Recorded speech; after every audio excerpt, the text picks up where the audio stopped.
All right, so we're here for the for the weekly live stream.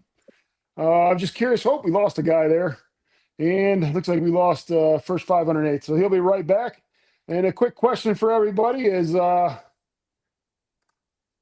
where's everybody watching from tonight? So all those guys that are in the comments, we're just curious where everybody's watching from. I see we got a few. Guess we got Skydog Reviews, and we got Jimmy, we got Open Word, we got Daniel, we got quite a few of already watching.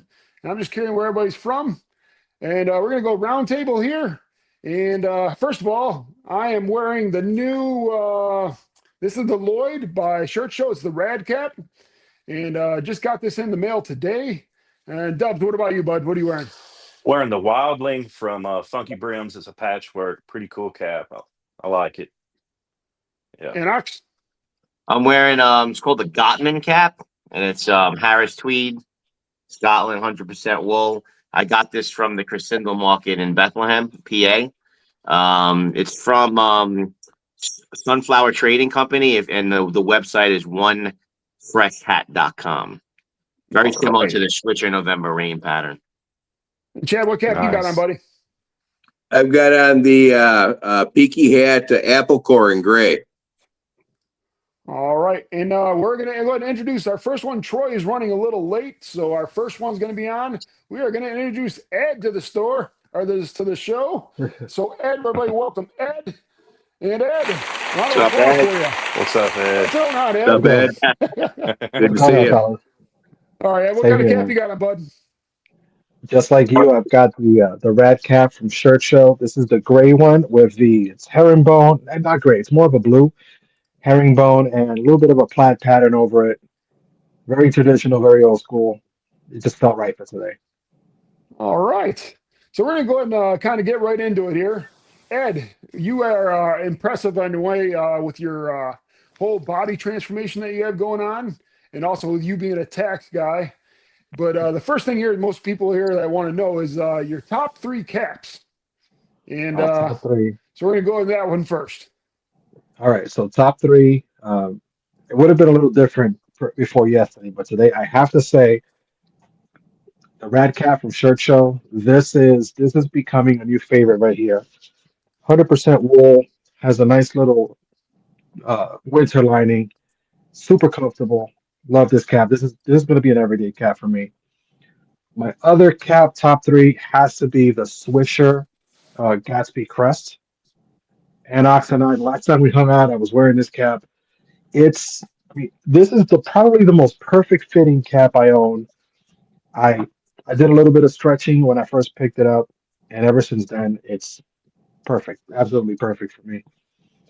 And because Boston Scally are the ones that brought us all to the table, I have to pick one that nobody thinks about, which is their 5-panel. This is their brown herringbone 5-panel cap. Great cap. I've got a couple of those. Yeah, I got a couple myself. I think this is the best of both worlds. You got the 4 panels on the back from an 8-panel Scally, and you got the front of a flat, ivy cap, and it just fits.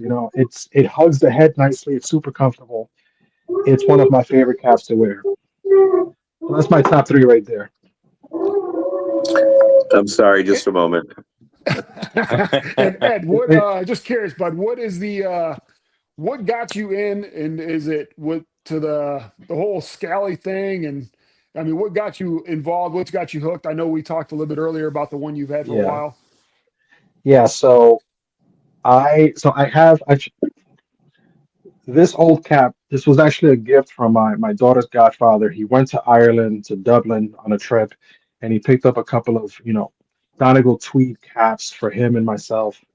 This cap is almost identical to the one Todd just put out.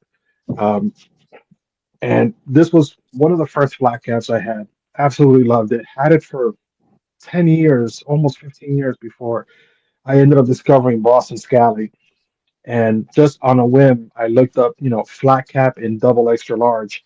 And one of the first images that came up was Conor McGregor wearing the Legacy in black with this hat right here. And I have had conversations about this cap. Yeah, it's the same thing with me. Yeah, right. This cap right here, I saw Conor McGregor wearing it in an ad. I found out what Boston Scally was. Fell in love with it. This was the first cap I bought.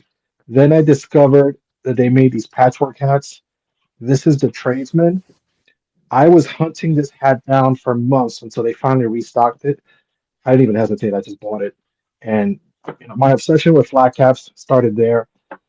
Boston Scally introduced me to the 8 panels and the 6 panels. So obviously, 50, 60, 70 caps in.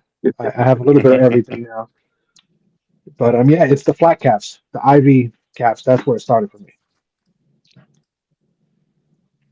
Sweetness. And now let's start to hit a little bit on your body transformation. What exactly got you started on that? And was it a wake up call, or what was it that had that happen?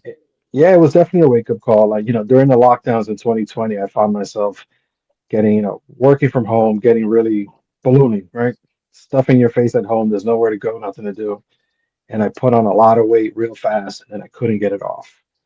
And about a year ago, this time, October, November of last year, I clocked in at 290, blood pressure through the roof. Everything felt like physically, I felt like everything was falling apart. And I actually started seeing, as I'm looking at videos, I started seeing some of your videos, your walking for weight loss videos. Uh-huh. And I saw the drastic weight loss you were showing. I said, you know what, I got to get off my ass and do something. And it took a couple of months. I found a gym in my town that does boxing, kickboxing, and strength training. And my wife and I joined together. And the first couple of months, it was like a little seesaw. I saw a couple of pounds go and come here and there. And then March of this year is when I really locked in. The coach gave me like a whole meal plan, worked on my nutrition. And since joining, I've dropped about 32, 33 pounds. Put on Congratulations. about, thank Congrats. you. That's awesome, Thank, man. I think I put on Awesome. maybe like 10 pounds of muscle. I'm deadlifting almost my weight right now. I'm at 230 deadlifts. It's it's pretty cool. I love it. And now it's fitness has become a part of my life. That's All the right. most Looks like important thing is once it yeah, gets to become part of routine, that's the whole battle is just getting it yeah, to become routine. yeah, breaking that cycle. Exactly. And Yeah. then it becomes Yeah. a routine. And it looks like Troy just now joined us. So we're going to go ahead and add Troy. Welcome, All Troy. How right. are you Hey, today, sir? everybody. What's What's up, up, brother? Good Troy? to see you. Hey, it's Going good to on, be man? here. What's up, Thank you Troy? for having me. And Troy, we weren't able to get a little bit on here before the show, the pre-show here. But first thing we're going to do is go ahead and introduce yourself and what exactly you do, and in your top 3 caps. Okay. Well, I'm Troy Harper, and I manage a grocery store called Main Street Market here in Kimball, Nebraska. On the side, I do I'm a brand ambassador for a cigar company called the Boutique Cigar out of Royal Palm Beach, Florida. So I do that on the side. And other than that, I just try to spend as much time with my family as I can. So I keep pretty busy with my store and with the cigar stuff on the side. So, but that's what I do. So, and you wanted to know what my top 3 caps are or 5 caps? Well, whatever you want to do. If you want to do 5, we can do 5. Okay. Well, I'd have to say this is probably one of my absolute favorites from the Boston Scally Company. The Scrooge. Yep. They're my flat caps. This is probably my favorite, along with this one right here, the Slaint.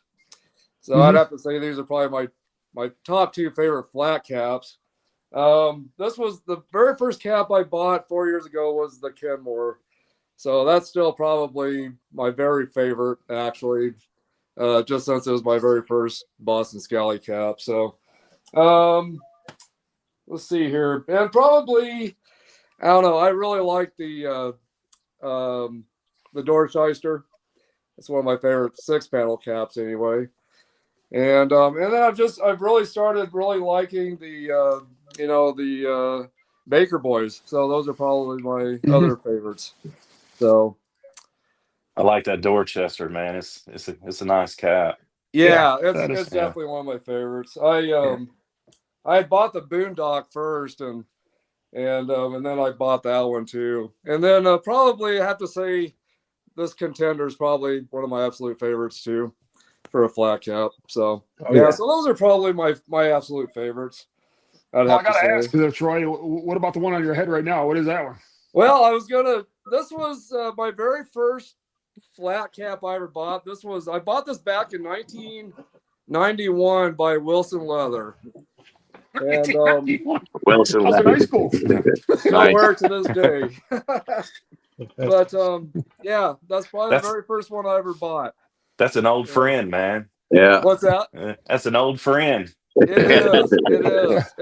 It hangs on my wall every day, and I wear it quite a bit still. I wear it quite a Yeah. bit. If I'm wearing my black leather jacket, I'll wear it with it, all the time. So, but yeah, and it's been one of my favorites. It's been, it's a very comfortable cap, and it brings back a lot of great memories every time I wear it, of course. So That's Nice. awesome.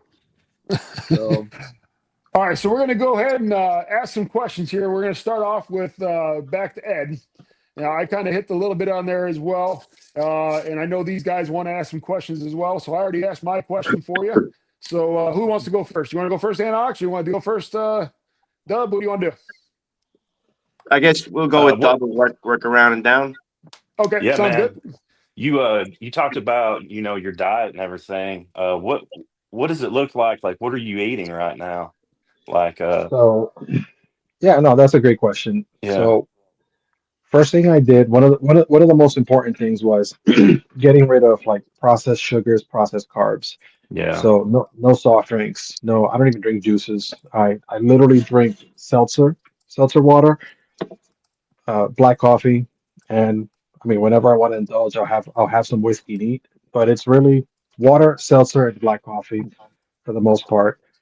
Um, as far as food goes, I'll still have like because I've worked on my nutrition, I still do like natural carbs. I'll still have like sweet potatoes and I have rice and things like that. But everything yeah, is very measured, right? We measure our macros here. Mhm. So very like I literally will have half a cup of rice with a really good amount of protein, whatever meat, whether it's chicken or beef, fish, and there's always some type of vegetable on the side. So I'm very very regimented about the lunches and the dinners that we yeah, have, where I'm not cutting out like for example the other night we had Five Guy burgers, right? I'll still have a burger, but I'm not going to sit there and eat two burgers in one sitting, or I'm not going to sit there and eat a burger every night, Mhm. right? yeah, It's the one off, right? I love pizza. I'm from New York City. Pizza is like yeah, I it's love almost like pizza. religion.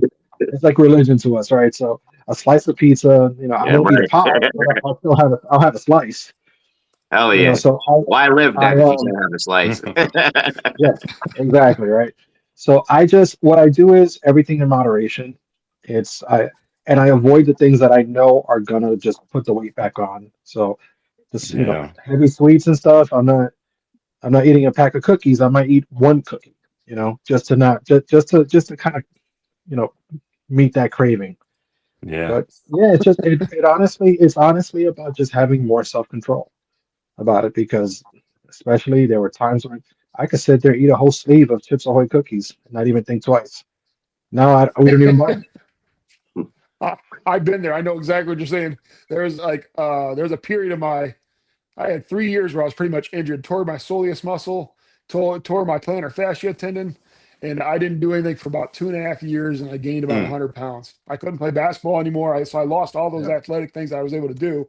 And you wouldn't be surprised just sitting around the house eating 2 rows of cookies while you're watching TV, and then not Yeah, even realize yeah. you're killing yourself in the long run. Yep. And yeah, it happens so fast too, man. It's just like boom. absolutely. That's that's Hmm. that's what the pandemic was for Yeah, me, man. I went from weighing like 250 to weighing 290 within like a year or two. Huh. And then that 290 stayed on until last fall, last winter. And then once I got in the habit of it, telling you, yeah, 3 days a week I'm in the gym hitting the bags, 5 a.m. Then on the weekends my wife and I will do doubles, so we'll do a strength training class and then we'll do a boxing class. There's nights where I'll go back to the gym and I'll spar and stuff, but depending on what the schedule looks like. We actually have an armed forces recruitment center right next door, and the Army recruiter and the Marine recruiter are actually members of our gym. So there's nights where, or even like 5 a.m. classes, where we're there working out with the military. It's pretty cool. that's Mhm. awesome. Yeah. All right. And you got a question for him? Yeah. Talk a little bit about growing up in the Bronx, New York City. I'm from Queens, and just not only growing up in the Bronx, but the time period really was like a renaissance. Like the late '70s, '80s with the hip hop and the graffiti and the DJ and the rapping and the break dancing was a renaissance movement. And it grew in the '80s, peaked in the '90s. Just growing up in the Bronx at that time, how did that affect your style now at all? I know the Kangos were in back then. Me being from Queens, I would take a Scally and turn it backwards. So just explain how like that culture affects, kind of works into your style now, or how you stood out back then with your own style. Oh, yeah, for sure. So first and foremost, Troy, I'm going to do this for you. I'm going to switch over to the contender because this is probably one of my favorite Boston Scally hats right here. All right. Yeah, the contender is one that it's one of those. If I could wear it every day, I probably would. Well, I'm wearing mine also. Twinsies. Love it. All right, so I had the good fortune of I was actually born in Manhattan, New York City, the northern section of it, Washington Heights. But I spent most of my time as a kid in the Bronx, and then I eventually moved to the Bronx, and I lived in the Bronx for 20 years. But the Bronx was pretty much my backyard. Growing up in apartment buildings in New York City, none of us have a backyard. You have a courtyard for your building, and you have the streets. And my mom used to work at a salon in the Bronx, and my godparents actually owned that salon. So I spent a lot of time going up there. We have this big park that borders the Westchester County and Bronx County border called Van Cortlandt Park. There's like golf courses there and all this stuff. So that was our summer camp, right? Every summer we take the subway up to the last stop, get off, go into Van Cortlandt Park. We had basketball courts, tennis courts, the public pool up there. So I spent my entire childhood hanging out in the Bronx, listening to hip hop music and punk rock, going to punk shows in the city whenever I was able to sneak off into one, doing stuff like that. And obviously, growing up, a kid of the '80s and the '90s, our style was pretty much streetwear. We'd wear. There was that period of Kangos like Ant Ox mentioned, wearing the Kango hats backwards. And if the hip hop artists were wearing it, like the Slick Ricks, all the way to like the Notorious B.I.G., we were wearing it. When they started wearing those like Coogee sweaters, those Bill Cosby big sweaters, we started wearing those. When sports jerseys became a thing, we're like, all right, we all own a Yankee jersey or a New York Giants jersey. Let's start Starter wearing jacket. other stuff. Starter jackets. Starter All of a sudden, jackets. like for me, listen, growing up, I never watched a single hockey game in my life, but all of a sudden, my friends and I were all wearing hockey jerseys once. Yeah. It became popular, right? In the late '90s, hockey jerseys became popular, and that's where the style evolved. And if our Living favorite in artists and Minnesota, I music, grew up playing hockey. Yeah. Well, Yeah. and for you us, said about good. yeah, no, I was gonna say for us, it was, we play like, pick up football games and basketball games in the playgrounds. Hockey wasn't a thing for us, at least in like Black and Hispanic communities in the city. It wasn't until like you get some exposure to the kids in the suburbs that all of a sudden, oh, they play hockey out here. They play soccer. They play lacrosse. What is that? Yep. Uh, Yeah, Yeah. Sky Dog reviews is what I remember. Members only jackets. Yeah. But yeah, man, I had listen, one of man, those as a kid. yeah, my but my 80s, dad, like you said, growing up in Detroit where I grew up, I mean, obviously the New York was a heavy influence when, especially in the movies, you had Breakin' 2, Electric Boogaloo. You had, I mean, the Yeah. music. He I knows. He mean, knows about all that shit. yeah. Eric B. Rakim. I think Rakim's the greatest leader since of all time. But that's my opinion. But Boogie Down Productions, Scott LaRock, rest yeah, in peace, things like that. It was just an era of music that catapulted all the way to the Midwest and going to the West Coast to where you got in the '90s with the West Coast East Coast beef but yeah, so yep. And then music to me, I grew up in that era and I'm a huge hip hop guy. And yeah. but yeah, Jinko jeans. Take all the Jinkos. Jinkos. That Oh was like yeah. late '90s though. That was a little bit later, but yeah, I had those. See, that was after I was already out of school, so I Yeah, remember yeah, yeah. kids wearing them around. But yeah, all right, first 5 minutes. You got a question for Ed? Yeah. What are you doing workout wise? I mean, are you doing a lot of cardio, or you doing some weight training, or mixing it up, or? We mix it up. So my cardio is actually boxing. So we do my wife. So when I say we, I mean my wife and I. We go to it's a kickboxing gym, and we do 45-minute boxing sessions a couple days a week. Then we do strength training, like a lot of heavy lifting. Um, we like our coach mixes it up. He'll throw in. We have a rowing machine at the gym. We have a skier. Obviously we have all the weights and stuff. We have the trap bars and all that stuff. So there's 3 to 4 days a week. We're just doing heavy lifting, strength training. About 3 days a week of our cardio would be the boxing and kickboxing. And I mean, to the point where this is my set of gloves for bag work, and then I have another set of gloves for sparring, and it's become a lifestyle. But a lot of weight training, because part of it is just obviously the cardio can help you lose weight, but you don't build muscle without Yeah. actual strength training. So that's been a big part of it for me. All right, I and we're worked going to take I it. worked Go out ahead. most of my life. It's been a big part of my life. I really enjoy it. Once it becomes routine, it's really easy to keep it going. It's good to hear that you've had a lot of success with that. Yeah. Yeah, Yeah, and we're still going. I'm I think 58. Chad, you're 58. Yeah, yeah, just Yeah, turned I'm 58. 58, and one of the ways I've found that really helps me keep weight off is I just eat one big meal a day. I do OMAD and intermittent fasting, and it allows me to eat what I want and still keep the weight off as long as I'm active. I walk miles a day with my dogs and stuff too. So, Yeah, but that's yeah, the that's older actually you get, the more important it gets to keep active. You use it or lose it. 100%. That's another Yeah, thing that I do. I normally do about 14 to 16 hour fasts. And the only thing I'll drink, I'll have black coffee, I'll have water, yeah, that's what and I do too. Yep. like I'll have if I get hungry and I'm ready to break fast, I may have a protein bar, or I'll just wait until lunch and I'll have my lunch, I'll have my dinner when I get home. And but literally we're having dinner at 6. By 7 o'clock, there's nothing else I'm eating except drinking water until 9, 10, 11 o'clock the next day. Nice. That's the key. Anything I'm a 6 o'clock guy. Anything after 6 o'clock is just liquid. Yeah. And Ed, we're going to take a question from the audience here. And Mike Dane, what is your favorite kickboxing technique? Kickboxing technique. Right now I'm really getting into like Muay Thai styles, right? Muay Thai training. It's not I'm not officially training Muay Thai yet, but I'm building my way up to that, because when I started taking the kickboxing class, it was a lot of the basics at first, right? Our coach is actually a semi-pro fighter, and he trains. He's a purple belt in jiu-jitsu and Brazilian jiu-jitsu, and he trains other fighters as well to get on like UFC fight cards. And shout out to Scooby Adam Barrero. He's a great guy, man, great guy. And he's been at first it was just doing all the basic stuff, learning traditional boxing, the punches, then adding the kicks in, and then now it's because I spent so much time in there with him.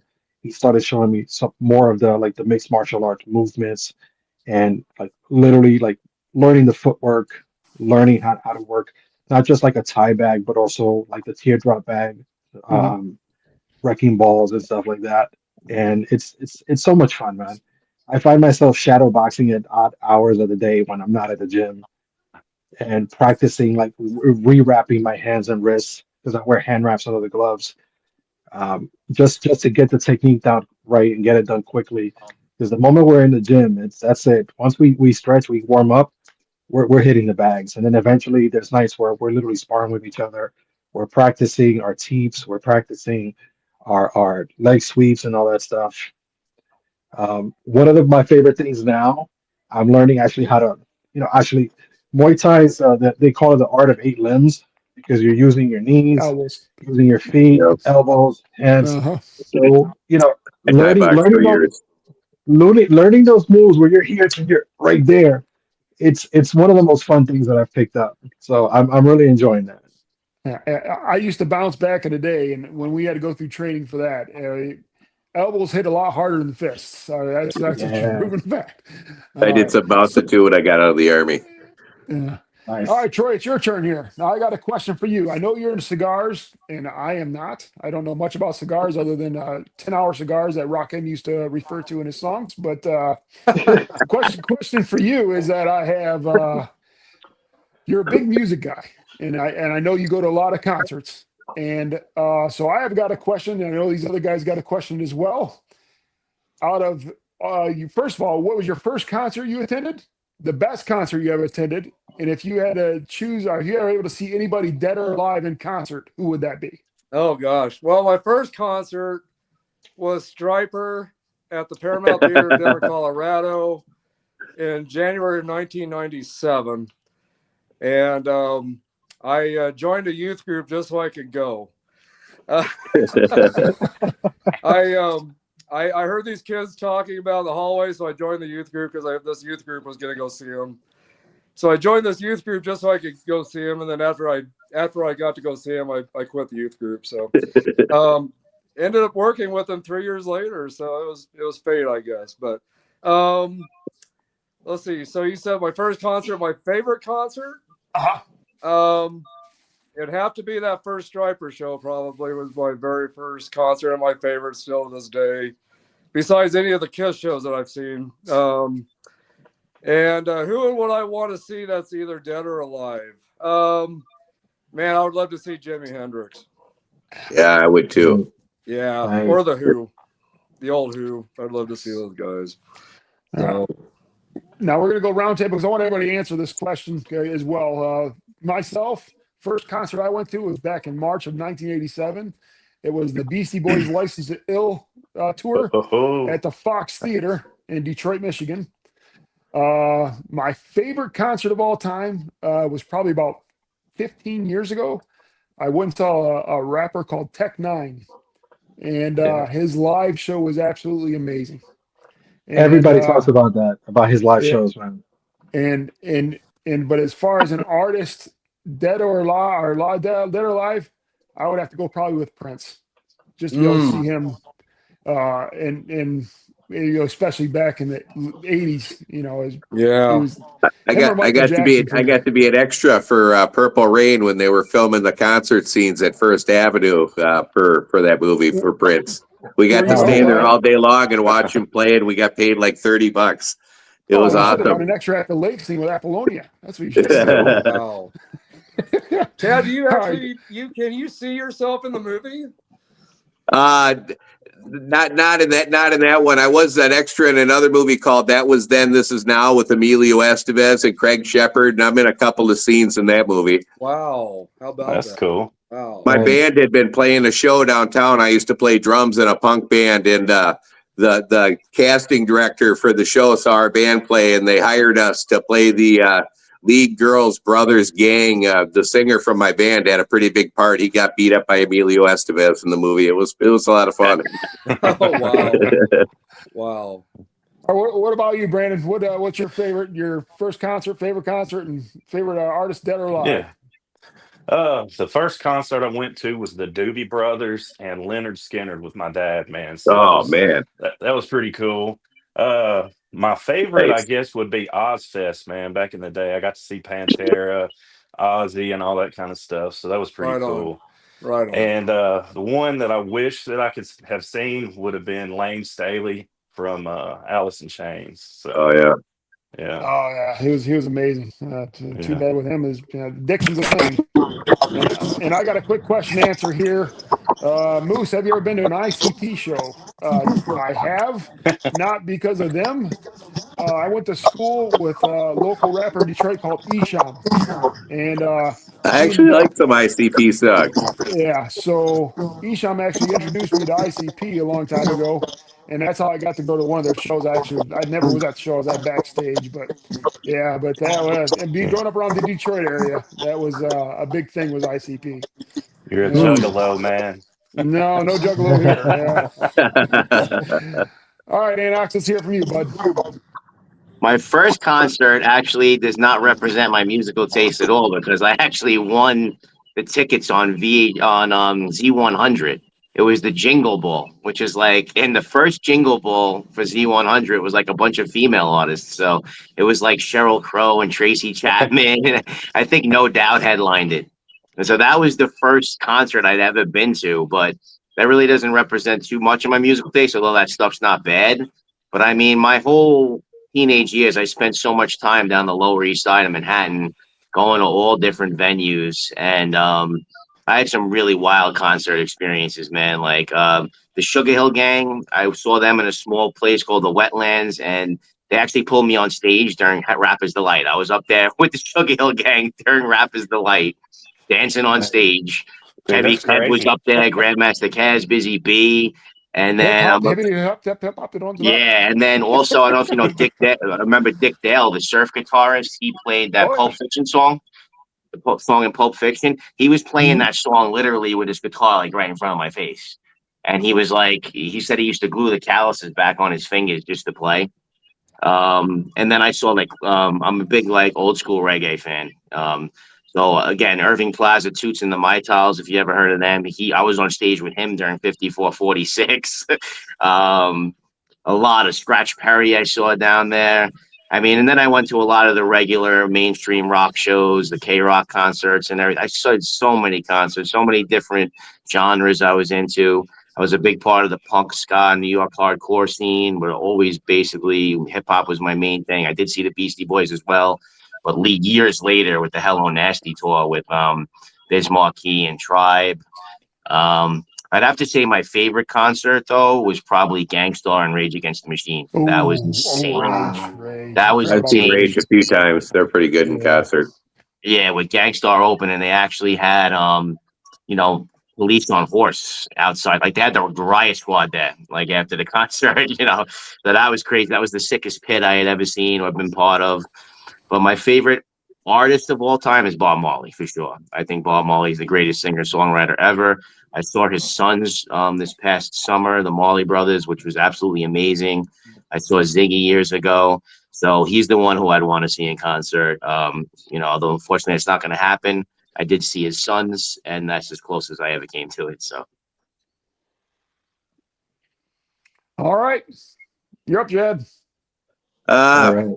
First concert I ever went to was Kiss, their Kiss Alive 2 concert when I was a kid. I think I was in fifth or sixth grade. My aunt took me to it. It's an awesome concert. I was a big Kiss fan as a kid. I've seen so many shows because I played in multiple punk bands before I went in the Army. Probably my favorite show was when we opened for the Exploited. We got to hang out with them, and they were a really cool band. We had a lot of fun, and I think that's probably holds the fondest memory for shows I've gone to. As far as who I'd like to see that is gone now, I would have loved to have seen Jimi Hendrix play. I was a big Jimi Hendrix fan growing up. Led Zeppelin also. Oh yeah, yeah. I saw the Page thing and is, Plant. Page and Plant was good with Jason Bonham. That was good. And I envy Dubs being able to see Leonard Skinner. I'm a huge Leonard Skinner fan also. I mean, that's another one I would have loved to have seen. Yeah, man, they all were right. pretty So guess good. what, Ed? You're up, bud. All right. So, I mean, growing up in New York City, I got to see a lot of like Latin music shows and stuff as a kid. My parents love like going to live music shows. But I want to say my first concert was similar to what Ant Ox did. There's actually a radio station in New York called Hot 97, that was the mecca for hip hop music in New York Mm-hmm. City, in the 90s, 2000s. And Hot 97 has a concert series called Summer Jam. I think it was the first Summer Jam. One of my friends in middle school, his mom got one. I think she won tickets for it and was like, I don't know what to do with these. So she actually took us to the show. This is before they went out and they did it out in New Jersey in the Meadowlands. They actually used to do it in a concert venue in the city. And that was the first show I ever went to where I got to see like some of like the big hip hop artists at the time. If I remember correctly, I think House of Pain was there. A couple of other like Daz Effects and Gangstar, a few of those like big early '90s like hip hop I got artists to and see groups House of were Pain. They there. were fun. Me too. They were Cool. old by that time. Yeah. Yeah, but my favorite, I have two favorite concerts. One of them was, and this was when it was Carlos Santana. This was where he was playing at the Garden. This is already him when he started doing more of the pop music. But went to see him at the Garden with my wife and a few friends of ours, and he literally took an hour. He goes, listen, he literally said on stage, "You guys are gonna hear the hits. I just want to jam out right now," and he just started jamming out to like old Santana music that it blew my mind. For an hour, he just went on and said, "I'm gonna play what I want to play. Then I'll play what you guys want to hear." It was such a cool experience. Um, but the other cool concert, it was actually a cover band.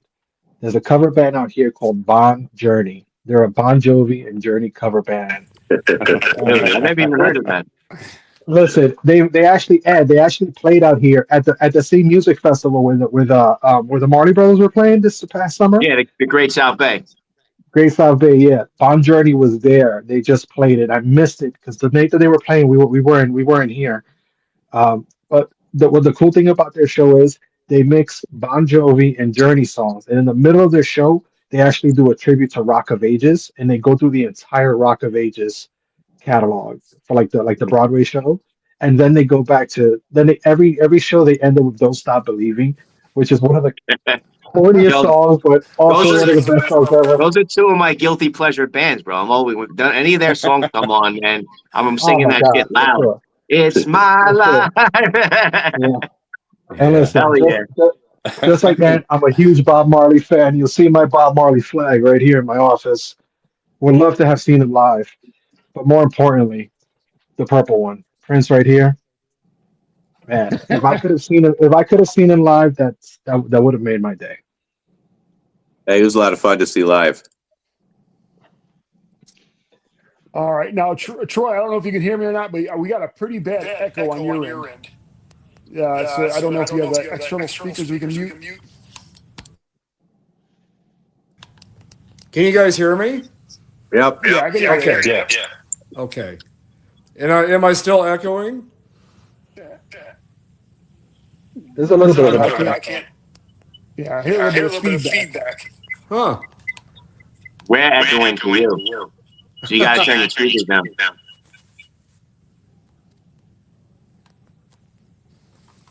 Living on a Prayer is my go-to song. Sky Dog talking about living on a prayer on his Walkman. For me, it was shot through. You give love a bad name. I used to play that on my Walkman when I was 6 years old and sing it at the top of my lungs. That was the first song I ever liked. I try. I'm going to try to unmute you again to see if we still have feedback. I think we are. Yeah. Huh. I'm gonna grab something. I'm gonna try something here. You're good now. Well, no, No, it's When it went dark, it sounded like an alien was feeding them before. I'm like, what's going on? Listen, just mute him until he's ready to talk. Yep. Yeah, I'm going to go ahead and take some questions from the audience. This is from earlier on. I got to scroll back up here a little bit. Let's see here. And this has going back to like the caps and everything. And the first one here is Larry. Have you all made an effort to avoid Boston Scally and other Chinese-made caps after Oh, here we go. found funky brands in some other sites? I know you can find Italian and even UK stuff for similar or less money. So has any of you guys ever just stepped away just because of the China brand or China making?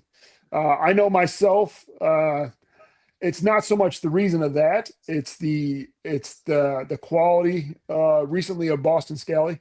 Now this cap here from Shirt Show that I have is the Republican of China, whatever it is, and it's great quality compared to some of the quality that Boston Scally has.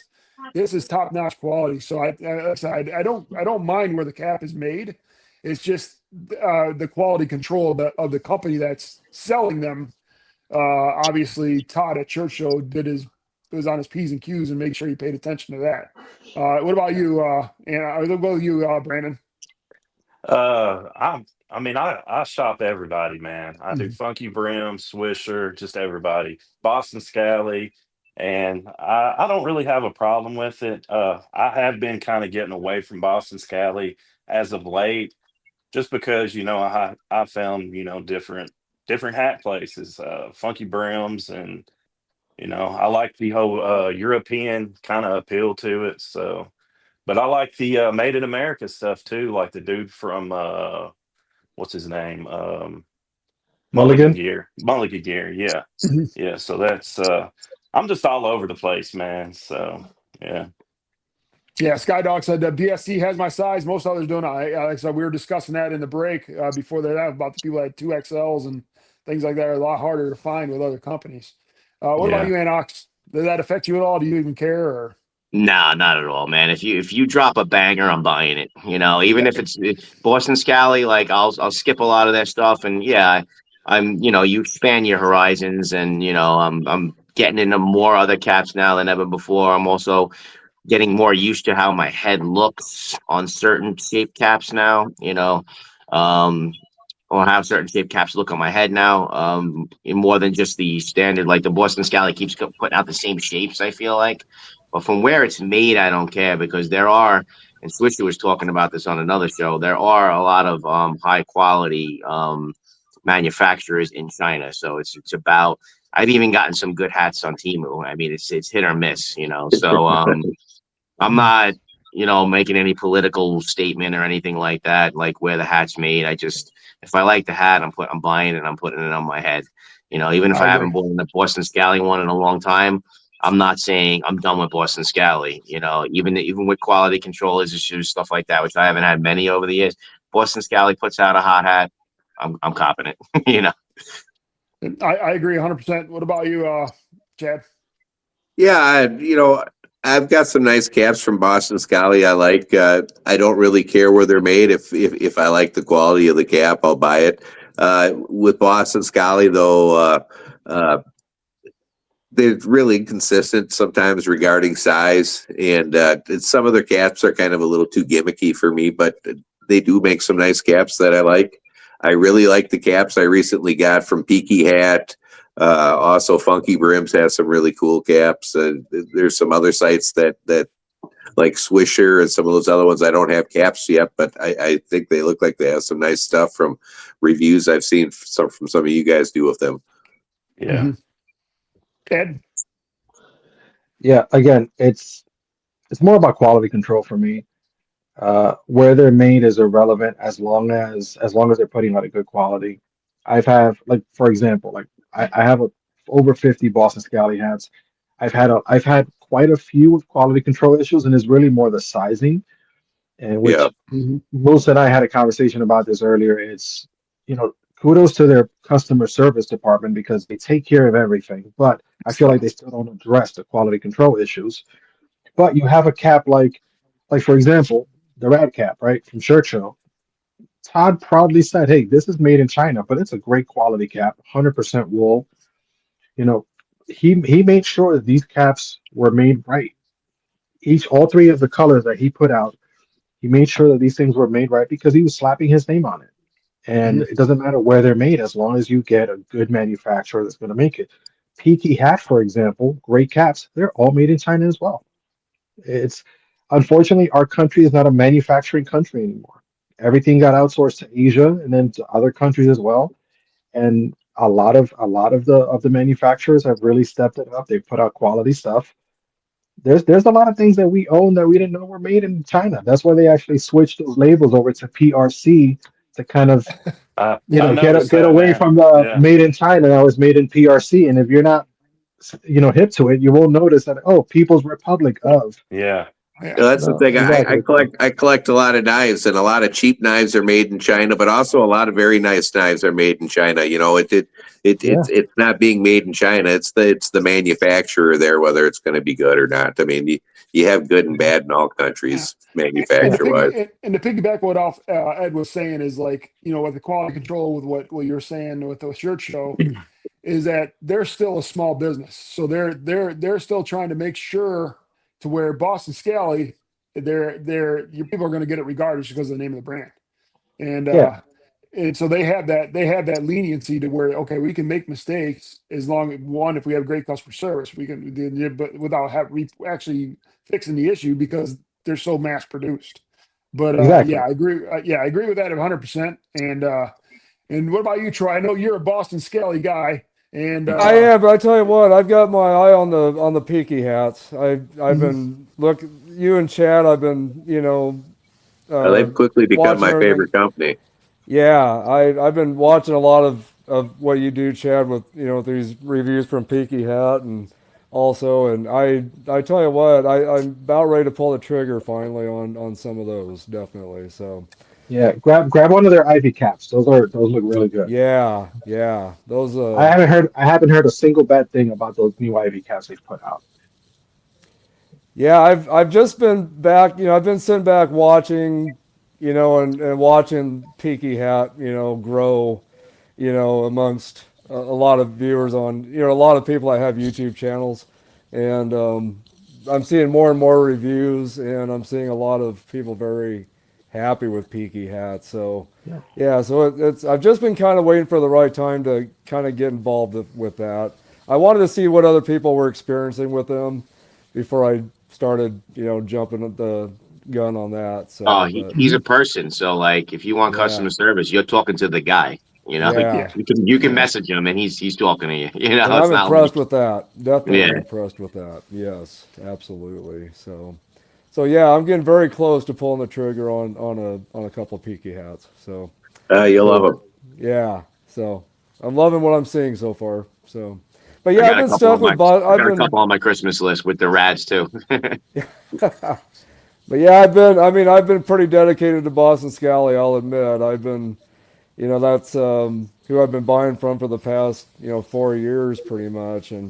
But now I'm starting to see these other companies. I've bought a few things from Funky Brims also and Shirt Show and, but it's been the Boston Scally stuff on those sites too I've actually bought. But so anyway, but I'm starting to look at broadening my horizons a little bit for sure. So, but So I'm gonna go ahead and ask these guys that are watching, all the viewers, if you have any more questions, go ahead and put them in the chat. We're gonna go back to some of the cigar talk with Troy here, and like I said, I don't know anything about cigars. I mean, other than I'll be honest with you, I've told these guys this before.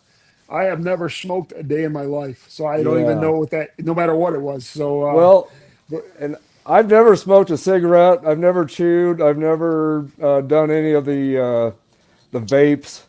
I've never done any of that. I've never smoked pipes either, which I thought about giving pipes a try. But the whole cigar thing, it's all about relaxation. It's almost like if you were to sit down with a glass of wine and smell the wine and swish it around in your mouth and taste it. That's really what cigars is pretty similar to. It's about relaxation. It's about the aromas from the cigars, the taste. You when you don't inhale cigars, you just pull the smoke in your mouth, get a taste of that smoke. Which there's so many great taste notes with that, and then you blow it out. You don't inhale it into your lungs or anything like that. So it's really about relaxation, taste, and aromas. It's really about that. So and Skydog Reviews wants to know what your favorite cigar is. my favorite cigar is, well, it would be probably the Undercrown Foundation. The foundation. That's a really it's a very peppery, chocolatey, dark roast coffee spice kind of taste notes with that. So that's probably my favorite. My other favorite would be the Fat Bottom Betty from the That's Drew mine. Estate. That's Yeah, mine. that was my Ed got me one when New Orleans brought it back for me. Oh, that was my very first cigar, and I was introduced to cigars by two ex-Dallas Cowboys. That's how I got into cigars. I was invited to Dallas. A friend of mine at the time had gotten involved with a company called Religion Tequila, and he had bought into this. And he lived here in Kimball, Nebraska. We were in Rotary together, and then he ended up moving to Dallas, Texas, to get involved with this Religion Tequila. And of all things, Ed Too Tall Jones from the Dallas Cowboys and Kenny the Shark Gant bought into this company as well. And of course, my buddy that moved down there told him how big of a Cowboys fan I was and how big of a fan I was of these two guys that he just happened to partner up with. And so they invited me down, and we met at a private club, and we hung out, talked. They signed all my memorabilia, and they had these little black travel cases with them sitting on this coffee table. I couldn't figure out what that was. And then we went out. They said, let's go outside and sit out on the patio. So we went out there, and they broke open these boxes, and it was full of cigars. And that was so throughout my life, I was smoking Swisher Sweet on my birthday, or if I went camping with my buddies, and we thought we were living the high life with a Swisher Sweet. And I always thought the real stuff was probably the terrible stuff, probably didn't taste good, but I was absolutely wrong. So they introduced me to the Fat Bottom Betty. That was what Kenny the Shark Gann handed me, was that. And because he asked me what taste I liked, and I told him I'd been smoking Swisher Sweets throughout my life. So he goes, here, try this. It's probably pretty similar to what you've experienced. And it was, but much better, of course, much better tasting than those dang Swisher Sweets. So that was my introduction to the real stuff. And came back from that Dallas trip, and here a little bit later was Father's Day, and my wife and my son surprised me with some real cigars and cutter lighter, a tabletop cigar humidor, and some nice ashtrays for outside. So so my wife and my son got me kind of hooked up for my first stuff that I ever started smoking here at home. So, and it's just been part of my life since. It's just been, I've met so many great people through it. I've met so many really cool, very genuine, nice people in the cigar business that have just been very generous and very helpful to me with a lot of things in my life. And it's just been a great community. It really is. It's just a very positive community also. So. And actually got a question for him? Yeah, just to jump off what he just said, it is another whole community. Like, and you know how our hack Just community like- is. Yeah. Our hack community is really big on Facebook. My Instagram page, the hack community is like nothing. So my Instagram page is my cigar community, and it's a very, very similar types of community, the way everybody shares things and everything, and giveaways, stuff like that. And it's another cool community for sure. But my question would be for Troy. Do you consider yourself like, because some people, like, they go for notes, and some people just say, I like full body, I like medium body, like a heavy cigar, a light cigar. I'm a variety guy. I'll smoke all different things. Do you consider yourself like certain, like, I like a full body, medium body, or are you just like all over the place? I really like to stick to more of the full body cigars, but I like a lot of taste notes. I like a cigar that's got a lot of complexity, just with a lot of different taste notes. But I tend to go more towards the darker, bolder kind of cigars that are peppery. And I love, like, when I eat my regular foods, I love spicy stuff. When I drink coffee, I love bold, dark coffees. If I like to eat a piece of chocolate, I love like the darkest chocolate I can find. And those are the taste notes I love to find in the cigars I smoke also. So Robustos. I'm I love sorry. spicy food. Yeah.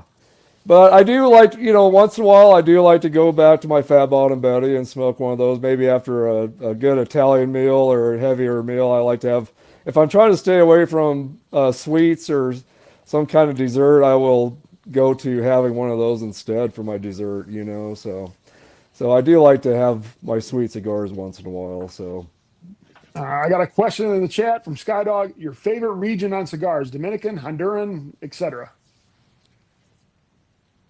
I love Dominican. It's just got the Dominican cigars have a lot of. It's just got a good balance of different taste notes. You got your spice, you got your you got your kind of natural tobacco sweetness, and you got your kind of boldness with it. It's just a great mixture of it's just a good balance of the different taste notes. It really is. So Yeah, it's like such a false notion that Cubans are the best. It's just And it's really, Dominican cigars are just as good. I've got some Cubans, and I'll tell you what, I would rather smoke a good Perdomo or, like I said, my foundation Tabernacle. Foundations are great, yeah, over a Cuban cigar. I've had several Cubans, and there's a lot of good Cubans, but I've had cigars that are still made with Cuban seed, but over in Nicaragua or someplace like that, that's just as outstanding, or maybe even better than some of the Cubans. They're just very overrated cigars, and people think they're the best you can get. And I'm not going to disagree with some of that. There are some really great Cubans out there, but just that you can't get them. That's why. Yeah, it's hard to get real Cubans. It's just, you don't know. And that's why they're so. That's why people are on the hunt for them so much, because they're just so hard to get. And then there's also a lot of fakes, out there. A lot of fake Cubans that people have got a hold of, that they think that's the real thing, and they find out it's really not. So it's Cuban cigars are the most sought after cigars, but they're also the most. There's so many companies that reproduce them, and there's just the quality's terrible, and they try to get you to think that they're the best, when they're really not. So, but I got another question from Doug. Do you do anything with your beard after you smoke? Well, I make sure I take a shower at night before I go to bed. No, I take a shower at night, and I wash my beard really good, and I use special beard shampoo that I have, and then I'll put my beard oil, I'll rub beard oil through my beard really good and through my skin, and brush my beard good and all that. But no, I don't do anything with it after, but just take a good shower. And I just don't want to go to bed smelling like a cigar smoke when I'm going to bed with my wife at night. She doesn't probably appreciate that too much, I'm sure. so, All right, Brandon, Ed, or Chad, you guys have any questions on cigars? Yeah, man. No, do you ever find yourself going back to like Swisher Sweets just for the the reminiscing and I had or backwoods or something like that. Yeah. I've never smoked backwoods. I've never smoked those at all. But I had a buddy of mine that gave me a pack of Swisher Sweets just to be funny. Yeah. And I went ahead and smoked one just to see what it would taste like now to me compared to like when I was in my 20s smoking them. And I got about a quarter of the way through, and I had to throw it away. I couldn't do it. It was terrible. That's what you said you're going to throw up. Yeah, it was just the most awful tasting stuff. I was like, wow. So anyway, so I tried just for fun, but I couldn't do it. I couldn't finish it. Yeah. Gotcha. Do you do like pipe smoking and all that, or you just pipe smoking like pipe tobacco? I haven't, but my dad smoked a pipe a lot when he was alive, and I miss the way that smells, that cherry. He was always smoking like cherry flavored tobacco. Yeah. And I do miss that. I thought about trying a pipe finally. It's been on my mind, but I haven't jumped it, or I haven't pulled the trigger on that yet. But I thought about it. So we'll see. Cool. So, but I just really enjoy cigars. Sweets were just used for blunts. Yeah, right. Yep. Yeah, that's one thing I've never done. I've never smoked pot or anything in my life. I've never done any of that. My dad The told me a devil's lot. lettuce. Yeah. Yeah. My dad told me a as lot far of as stories pipe, growing up that scared me of drugs, and I've never done drugs in my life at all ever. But Well, and that's what I was about to get to is that, man, the only I know no one in my family ever smoked. I did have a brother-in-law that smoked a glass pipe, and then you wouldn't see him for like 3 or 4 days, and then he died because of it. But I'm sorry to hear that. yeah, but as far as that, now I do got another one that says Captain Black, little unflavored cigars are great to retrohale. Captain Black, huh? Yeah, I'm not too great at the retrohale thing. I'm still trying. Yeah, I don't even know what that is. It's like you blow it out, the smoke out through your nose, so you get the whole flavor coming through your sinuses. You get other taste notes through your nasal cavity there when you. when you do Right. retrohaling. So yeah. So does that just speed up like the cancer, or what when you do that? I'm just asking. It definitely gives you it's the full taste, though. You don't, I don't think, experience the real full taste without a good retrohale. So I'm trying to get better at it, but yeah, me too. Yeah. It's still something I'm working on also. Yeah.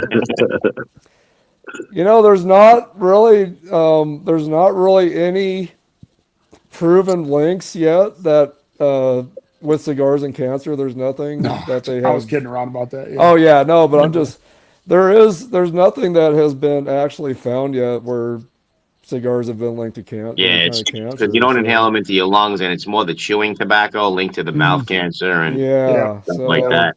so that was why part of me was a little more comfortable with trying cigars, because I did my studying in the beginning after I had my first cigar with those guys with the ex-Cowboys guys, but after I had that first cigar, I kind of started, doing some investigating and studying on like links with cancer, and there really was nothing out there that was, has been found that's really been linked to cigars. So I Well, it's know there's a lot of, like what you said before. It's like wine. You gotta slowly smoke it and enjoy it. Smoke it, put it yeah, down.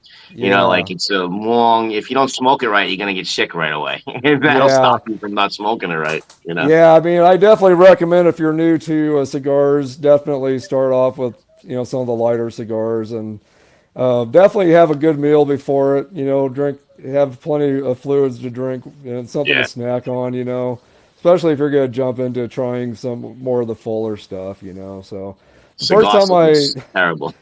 the first cigar I had outside of the Fat Bon and Betty was that Foundation Tabernacle, and it was a Churchill, a really long cigar. And I didn't eat anything or drink. I had nothing to drink with me too much. I hadn't ate anything. And I got down to the last quarter of that cigar, and I stood up to go get something to drink. And I had the biggest buzz ever. I thought I was going to fall over and pass out. It was So I learned my lesson that day. So That nicotine sickness always, anytime I got nicotine sick from smoking a cigar too fast when I was a noob, reminds me of that Sandlot scene where they all chew the tobacco and they're getting sick on that round. Oh, yeah, You see all right. their different faces. They're about I to puke. remember. Yeah. And they I'll throw never up forget all over the that. ride. Right. Oh Now, boy. now I got a question. Go back to Ed. Ed, we know you also you're Ed, the tax guy. So what got you into doing the taxes and all the other good stuff? Oh man. So you really want to get into the boring stuff? Okay. I had a lot of all questions right. for him the other night. He knows a lot. He knows his shit. Yeah. So actually, my background is actually in finance, financial services. I worked in Wall Street for like 10 years, and then I over 20 years in financial services as an accountant, accounting manager, etc. And almost 10 years ago, out of pure necessity, I started learning how to prepare taxes. I started doing our own taxes for my wife and I, and then that led to doing taxes for like friends and family for free. And for years, I just I would download the software like TurboTax and stuff, download the software, learn how to do taxes until a few years ago. When I bought when I bought our house out here in Long Island, New York, I needed help with property taxes. There was stuff that I wasn't aware of, and so a family friend of ours recommended their tax preparer. So I hired him. He helped me out with the tax prep and stuff. And I had so many questions for the guy. He's like, dude, like you know your stuff. Like what you should be working with us instead of being a client. So next thing you know, I like they used their tax ID to sponsor me. I got my license with the IRS, became a licensed tax professional. Then I got my license with the state of New York. Then I got licensed with in New Jersey, and so I basically licensed across all 50 states to do tax prep and tax planning. And that started growing. I got my own tax ID, got my own LLC, started my own tax practice here in New York. Then, because I have 20 plus years of accounting experience, I started helping some friends of mine that are like, self-employed small business owners doing their bookkeeping and their quarterly sales tax. And then that itself branched out into its own thing. So now I'm doing, tax prep bookkeeping, for small businesses and for individuals, people that work on 1099s that are self-employed. And it's been growing for the last 3 years. The business, I'm really looking forward to the day that I can quit my day job and just focus on just on my business on its own. But it's getting there. A couple more years and I'll be able to flip the switch and just go full on just And tax prep I got and bookkeeping. gotcha. I just got a question asking for a friend. I say if your friend has a lump sum of money and you're trying to hide it from the IRS for them to have that. So, what would your best advice be for that from a friend of mine to kind of hide that money so the IRS doesn't try to send you a letter in the mail saying you owe $500,000 in taxes 10 years later? So unfortunately, there's not there. I can't recommend any legal way of hiding money, uh, but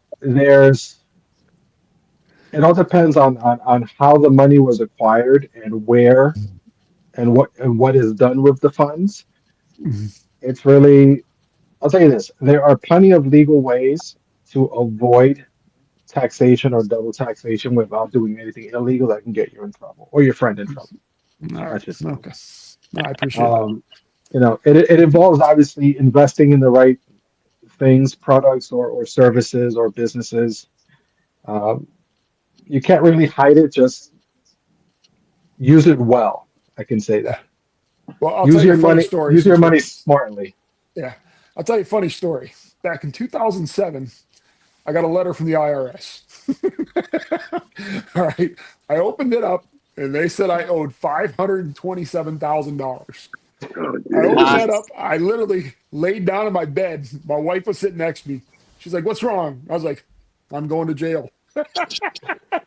It was an error. That was back when was doing stock trades, and that was back when Sirius signed what's his name, the come on, the comedian, Howard Stern. Howard Howard yeah, Howard Stern. Stern. Stern, and their stock went from like dollar something to $9 in like 2 days or something like that. And I ended up buying it when it was like $6 and then ended up going down to $2. I had it looked like I made a bunch of money and I did not. So it took me that was back when you had to actually had fax stuff. And I had to fax like 90 pages of records of holy shit. trades and I ended up getting a check back for like $300, but it was like the worst 6 months of my life. Oh my All God. right. Wow. So yeah, so we're gonna go ahead and start going towards the end here. We got some questions from the audience, and this is gonna be a Boston Scally question.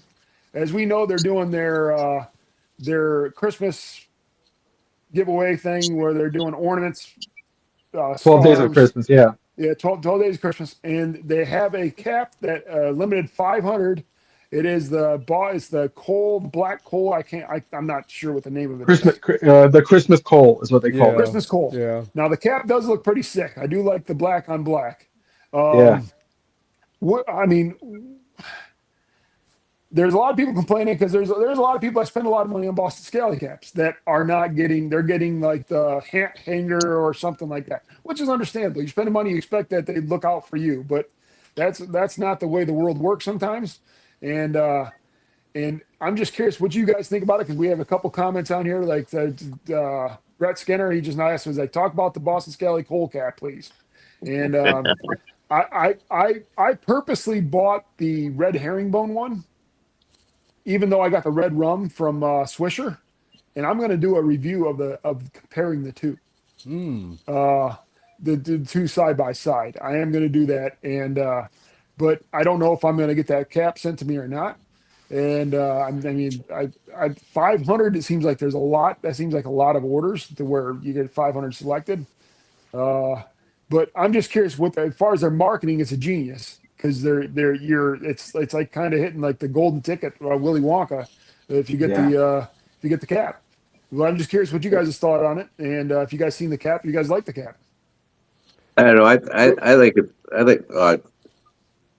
No, go ahead. No, you go first. I like it's. I like it's kind of a crummy money grab to do your loyal customers. Myself. I mean, you just make the cap available for everybody to buy. I don't know. Yeah. I don't think they're caring about their customers when they do stuff like that. We're going to go around the horn there. So go ahead and go ahead. I'll let you go next, bud. So I kind of have a controversial take on this. Everyone that's going on the Boston Scally Insider that's complaining about it, I'm sorry, but it just feels like a sense of entitlement. No matter how much money we spent on a company, bottom line is like you gave us something for free, thank you. That's great. I'm still going to continue to support it or not support it. I don't feel like any of us, no matter how much money we spend, are entitled to this hat just because it exists. It would be great to get it, and honestly, they should make it available as a limited release. Yes. Even as last year, I managed to score the first Nightmare cap, the Beetlejuice cap, the black six panel with the white stripes inside. Right. Yeah. That was actually a re-release because of the new Beetlejuice movie, and they made it limited to just like select people, like that frequent buyers of Boston Scally. They sent us an email, hey, this cap is available, one per person. You know what I did? I placed the order for it, and then I shared that link on Facebook, and I said, hey, anyone who can get their hands on it, go. Because hey, listen, why should I sit here and act like I had something exclusive? So if they had done something like that, like made it limited to say, hey, listen, 500 of our best customers, here you go. You have an opportunity to buy this hat that no one else is going to have. Great. That would have been perfect. The way they did it, obviously it's, it could be looked at as like, oh, that's a little shady. You could have done, better. You could have done right by us. But ultimately it's business, right? They're using that as dangling that carrot in front of us to Yeah. get people to shop Right. for those 12 days. Right. Because they're spreading it out. And actually, Moose, if you look at your email receipt, if you actually see like mystery cap, in the same size as your hat, you're getting the Cole hat. Because I've seen a couple of screenshots, people that are actually going to receive it, they shared the screenshot of their order, and it's either that or you're going to get the scarf, or you're going to get the Christmas ornament, or you're going to get the dust bag. But ultimately, you're getting something for free when you're buying something you already wanted, or maybe you just didn't want it. At the end of the day, it's a free gift. I don't see why people have to make such a big deal about it. It feels really like entitled at this point. And I would imagine they have so many set aside per day. I mean, they're not going to give all 500 of them away the first day, So No, not at all. Not at all. Yeah. Yeah, it's very random. They're just randomly selecting. Okay, if you ordered a hat in extra large, guess what? There's a mystery extra large going in there. They actually said it in the email communication they sent out. And after I saw those screenshots of people that are getting it, it's literally you bought the red herringbone in extra large, you're getting a mystery extra large hat. Boom, you just got the Cole hat. Congratulations. Put it on eBay and sell it for $300 and see who's gonna buy it. And Troy, I don't know if you've seen it or not. Or what are your thoughts on it? Well, I mean, they're definitely doing it as I feel as a gimmick to get more people to buy into Boston For sure. Scally over the holidays. For sure. But to me, it's like buying a lottery ticket. I mean, you buy a lottery ticket, you maybe buy several of them, and you hope you win something out of it or get something out of it. And that's just kind of the way I look at it. It's, it's a gimmick to get more people to buy into them. But It's just driving the price up on the secondary market for people who are going to sell them for like a whole bunch. They should have just made it available to everybody. Yeah, for a I know limited people are time. gonna. I know people are gonna put them up on eBay and sell them for Yeah. buku amounts of money. 100%. Yeah, so I mean, I have mixed feelings about it. Definitely, I do wish they would just put it out and sell it as a limited release. Definitely, and but companies are gonna do what they know that we're all of us that buy through them. They know how dedicated the customers are, and they're going to do whatever they can to get more business. I mean, that's what businesses do. They find ways to get more people to buy in, and that's just what they're doing. But the one thing that drives me crazy about Boston Scally is they put out a great release, and as soon as you buy that, it's like 2 days later or something, they're putting out something else again, that Right. just, so you're constantly tempted to buy, but Yeah. I've been guilty of it myself a few times, but I mean, they got great ways of getting people to buy in. I mean, They're good at that, definitely. So Yeah, it's Yeah, called for an sure. addiction, and there's a 1-800 number for that. yes, But yes, all right, Ant Ox, what do absolutely. you think, buddy? What do you think about the whole? I tell you, it didn't excite me at all. It didn't, Yeah, foster anything in me when I saw it. It's a Yeah, me black either. hat. It's a black hat, and I wasn't even like, oh, I gotta get this. I gotta order something to get. It didn't work on yeah, I me. felt the The, same way. Yeah, the me gimmick, too. the sale, it didn't work on me. I don't think it's a big deal at all. I don't give two shits about that hat. And congratulations if you get it. Now, like you said, they're gonna spike the secondary market. Now it's gonna be a $400, Christmas Cole hat. I just Yeah, it's the fear of missing out. Mhm. It's the FOMO, the fear of missing out that they're feeding into, where these collectors, they just have to have their Boston Scally. And I know a lot of us fell into that. But then once time goes on, I sort of like, listen, if they put out a hat I love, I'm gonna buy it, and I'm hoping that this workshop Santa hat is nice, because me like the too. Kringle Me I too. love. I'm hoping this Yeah, workshop hat is nice. I really want it to be nice. I want to buy it, but if it's not, I'm not gonna buy it. And I Mhm. and the other, like the Cole thing, it didn't excite me. Like I said, it just didn't work on me. I don't know why everybody's going nuts about it. Dub. Somebody wrote a song about this. You can't always get what you want. I mean, it's Yeah. just you can't. I don't Yeah. know. I'm like, and it didn't really impress me too much. I'm Yeah, not big on pinwheels anyway, but yeah, me either. uh, uh Mhm. that's about all I have to say about it. So They look like they need yeah, a propeller on top of them. Yeah.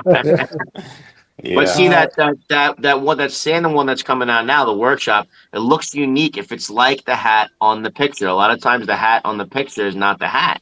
So make yeah, the hat on Yeah. the picture. I like the way it's almost like a 16 panel or whatever, because it's got like, a cut where it looks like each part of the section has two colors in it. It's Yeah, kind of stabby. It it looks almost Yeah. looks unique. I hope it looks like that. looks like a Hannah hat. Yeah, yeah. Yes. And that, I know what you're saying. I know what you're referring to there. So so we'll I see. guess while we've Pe- been pe- online, I guess they did reveal the workshop from what people are posting here online. They mm, didn't they didn't I Okay. haven't reveal it looked yet? at it. No, they I did. guess They they did. revealed they yeah. revealed it while we've been on here. Oh, they And revealed it already. All right. Is it yeah, coming out? Is it going to be dropping tomorrow at noon or Friday? so I'll wait to see somebody post things in the chat. Yeah, Friday because is I And what heard I something about understand. I tomorrow at thought. noon. I mean, we're going to take a couple more questions. First thing I want to say though is for episode 3, and when we do the Scally Cap, now we're not only going to be doing Scally Cap things in the future, we're going to be doing like nostalgia type, favorite 80s cartoons types, but Scally Caps. If we are going to do another one, what kind of guests would you like us to see? Now we do have things lined up already for Peaky Hat Ryan to join us, as well as Todd from Shirt Show. He'll join us. Chris from Funky Brim's going to join us, and Todd Swisher from Swisher Apparel is going to join us on one of our episodes. Oh, We're those just should trying be to fun. pinpoint. We're just trying to pinpoint what day it's going to be on a Tuesday, so we got to work around them to find out who's going to be on which day it is on a Tuesday. But yeah, if you'd like to see us do an episode 3, go ahead and put a comment on there and say yes, and who you'd like to see as our guests outside of those people who actually make the caps. Whether it's, I'd love to have Sky Dog on here. I know he's a busy man. I know he's in the chat, and I sent him a message before. So, Obviously, he doesn't like me because he didn't respond. So, but yeah, we would love to have Sky Dog on here because to me, yeah. he's the OG. I mean, I he's Yeah, the guy echo Yeah. that. that got me in Most buying them, definitely. and Same it here. just Come yeah. on, dude. So yeah, yeah. But all right. So we're gonna take another question here, and it's about outside of Boston Scally. Obviously, Peaky has. I just now got my first 3 Peaky caps, and they are amazing, lightweight, and I really like them. Um, but we thought we touched a little bit based on this on the last episode, but what would you like to see like on the next releases, either with Boston Scally, Peaky? I'm more of a single panel kind of guy now, and I'm the 8 panels are to me are just a little bit too poofy for me.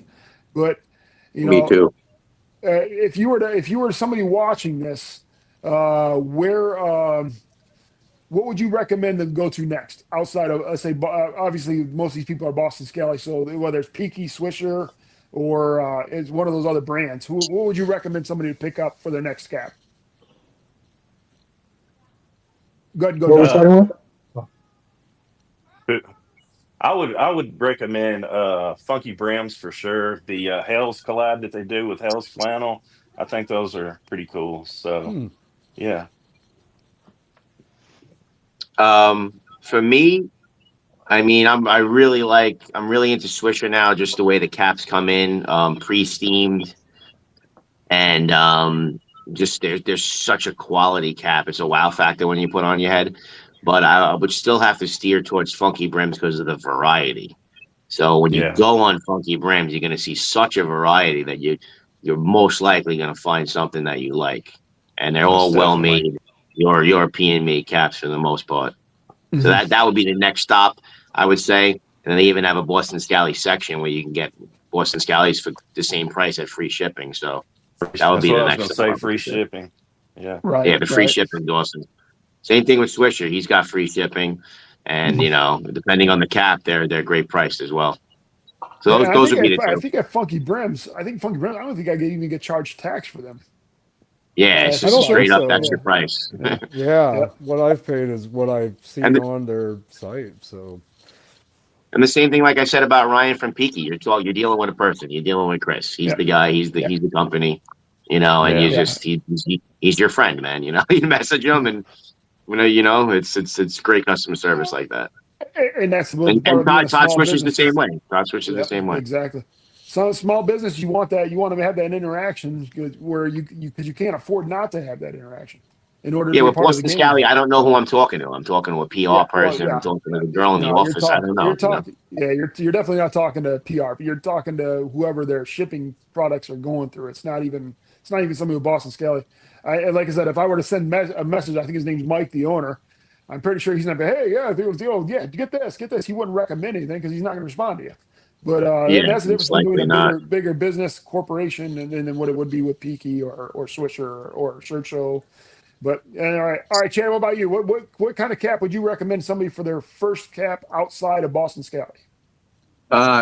Boy, I really love these single panel Ivy caps from Peaky Cap. The apple core is a great cap. But I wish they'd release those in a few more colors. But yeah, those are probably my favorite style of cap right now, and what I would recommend. And there's finally everybody wants to see Ace. There he is. He's already he was pretty calm there for a while. All right, Ed. What about you, bud?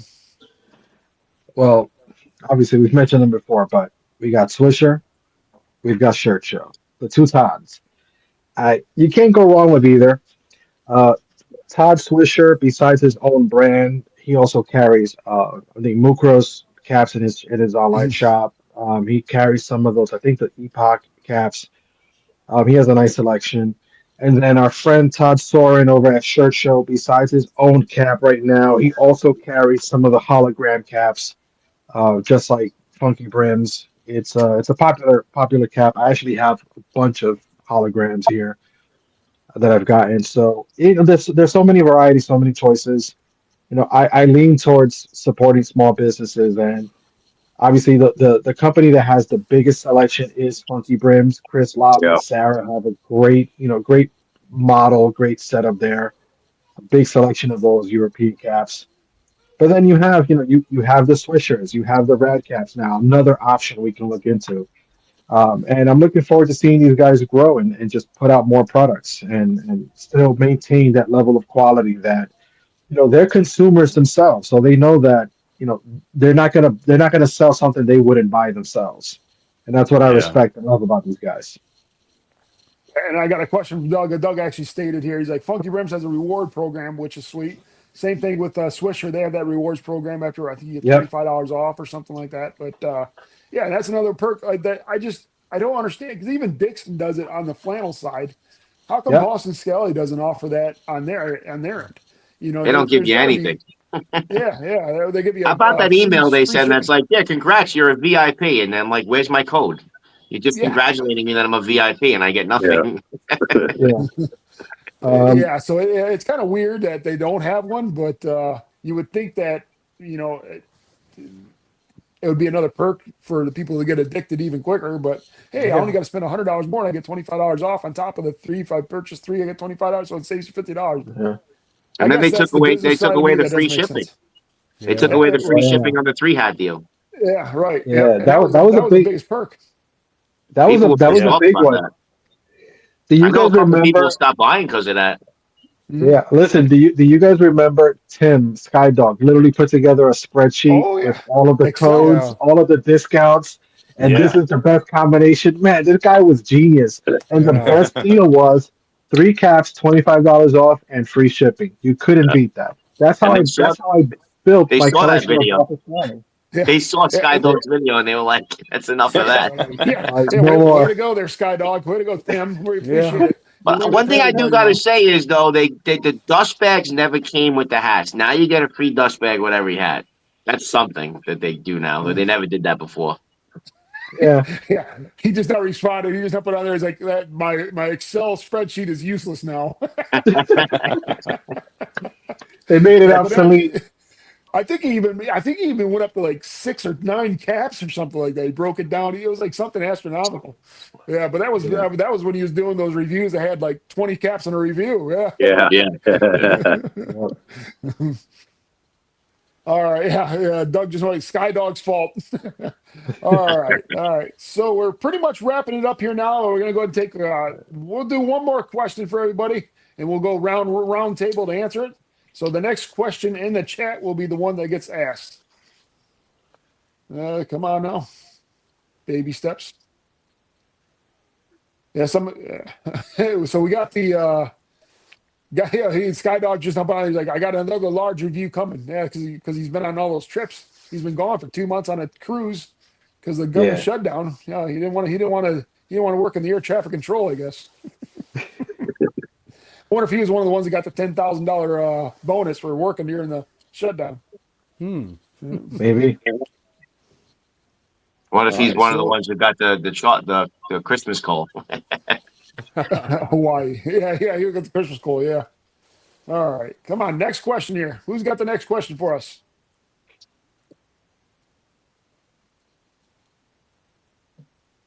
No, he didn't. He didn't get the bonus. He did say that. All right, so I'm gonna go back from earlier for a question from earlier. No, He asked this somebody last just question. posted one. What's that? Somebody just posted a question. Oh, did they? Okay, let me go back Jimmy. on. Which one is it? Jimmy. It's not showing. Says, do you try to match your hat, cap with your Oh, yeah. shirt and pants? Yeah. All right. So yeah, do you guys try to match? I know I try to match my shirt, but when I'm at work. But I mean, when I take my pictures at work, when I post them on the pages, I don't know, but I really got shorts on underneath all that stuff. Yeah, I'm kind of like a news reporter. As soon as I get up from the desk, I got shorts on. But yeah, but I try to match at least the shirt. What about you, Dub? Yeah, I like to match a solid with plaid or vice versa. So yeah, most definitely. Yeah, so I definitely, if you see all my posts, I definitely try to match the shirt. Pants, I mean, that's kind of tough. I mean, I have a limited amount of pants, so sometimes it all comes together. Sometimes it definitely all comes together, but definitely I try to match the shirt some way with the hat. I usually, to be honest with you, pick the shirt out first, and then I'll pick the hat to match, unless I just know I want to wear a hat that day. Certain hat that day. Chad? Most of my stuff kind of matches each other, so it's not that hard. I don't wear like a lot of. I wear a lot of neutrals in that, so I mean it's not really much of an issue for me. But it looks like you got something good going on tonight, though, with that shirt and that hat. Yeah, it's just a gray hat though. Yeah, well, match that's anything I wear. Matches anything. Yep. Yeah. Well, Ed's usually the GQ guy, so I already know who he's going to say. He usually has the scarf and everything right here. Ed's with the pea coat and the scarf and everything. Well, listen, after 20 years working in finance, having to get, dressed up, shirt and tie, slacks and stuff, nice sweaters, I always have to put an outfit together, and the hat always just has to complement it. So nowadays, especially in the winter time, if I'm wearing a coat, I just make sure that I'm wearing a hat that complements the coat or vice versa. So if I'm wearing like a blue pea coat, you're going to see me with something like the Contender, blue and orange, or maybe even the Swisher. If I'm wearing a black coat, then you're going to see a little more options and stuff. Um, yeah, so I find myself, depending on what I'm wearing, I'll literally open up the closet and decide which hat I'm going to match up to the outfit. Right, yeah. I work backwards like that too. But I'm Do jealous you of you the way you get to dress up like that. I roll out of bed and go in my back office to work. Yeah. Yeah. Like you do, got an important job or something, All right. What about you, Troy?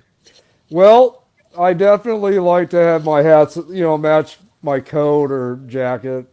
But I wear a lot of black, so I wear a lot of black most of the time. So unless I'm at work, but of course at my work you know will try to match my hats with my shirts at work. But I outside of work I wear a lot of black.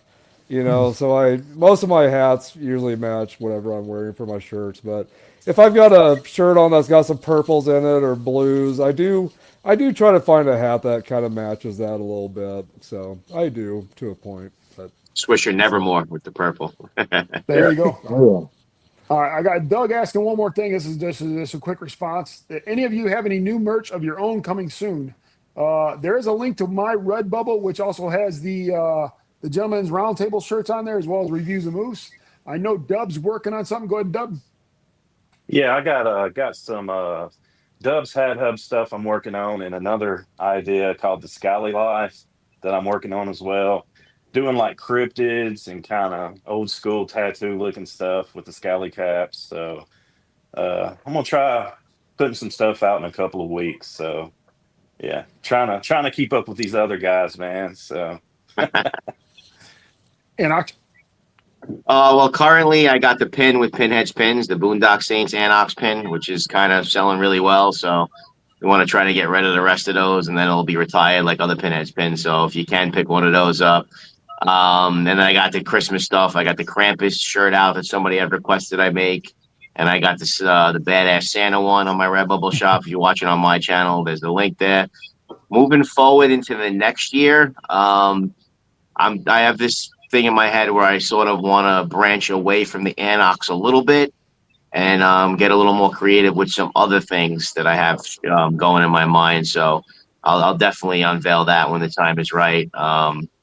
But otherwise, currently it's the holiday stuff in that pin. all right, go ahead, Chad. I know you got a bunch. Yeah, I want to move all my merch to a new merch company. I've been having a lot of problems with spring being late, getting merch out to people, and that they recently switched over to another owner, and so I'm thinking about moving everything over to Redbubble or one of these other ones. If you guys have any you can recommend. Yeah, I mean the margin on Redbubble is really low, but they kind of take care of everything, and the shirts are high quality. They're good, really nice print, good quality shirts. And it ships within 48 hours.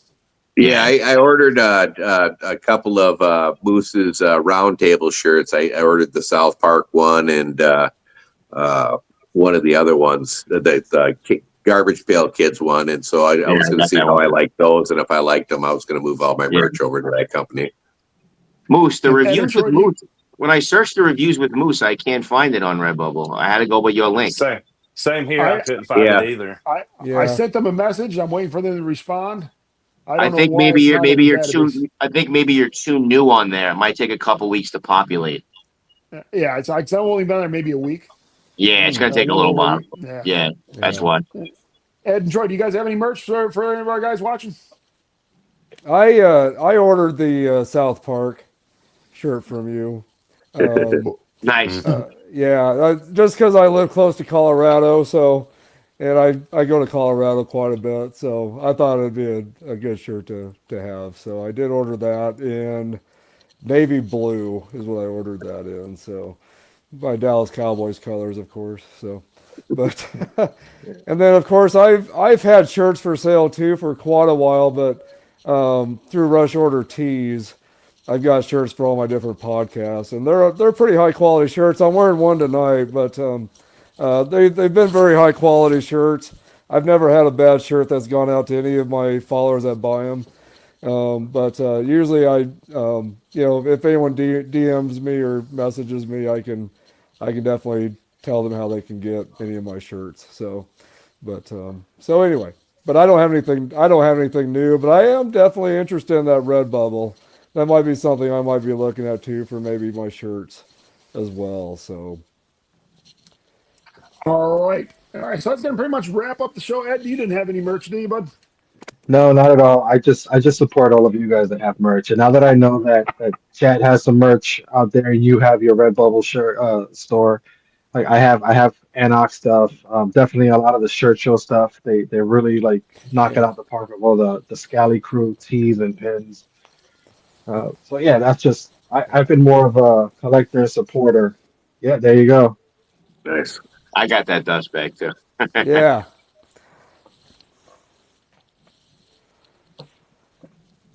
Yeah, great company. They definitely are. Shirt Show. Really do like them. So, All right. So that's going to pretty much wrap it up. First, I want to say thank you for us regular 4 Dub, first 508th, Ant Ox. And also, I want to say a huge thank you to Troy and Ed for joining us it's been today. wow. Yeah, thanks for joining us. It's been an Thank you. honor It's to been be fun. here. Fun. Definitely Thanks, a Troy. pleasure. And, Yeah, so great to be with look- you guys, and what an honor tonight. Thank you so much for having me. no Thanks a lot, problem. man. Here. All right, we'll keep you Thanks guys for updated coming. when the next episode is going to be coming out. And I'm Sounds sure it'll good. be a couple more Tuesdays, unless we hear something back from one of those people who actually run the sites. Then we will probably make one maybe every Tuesday for the time being. But again, thanks for tuning in, everybody, and we appreciate everybody watching. We'll see you guys next time. See ya. Bye. All All right. bye now. Bye.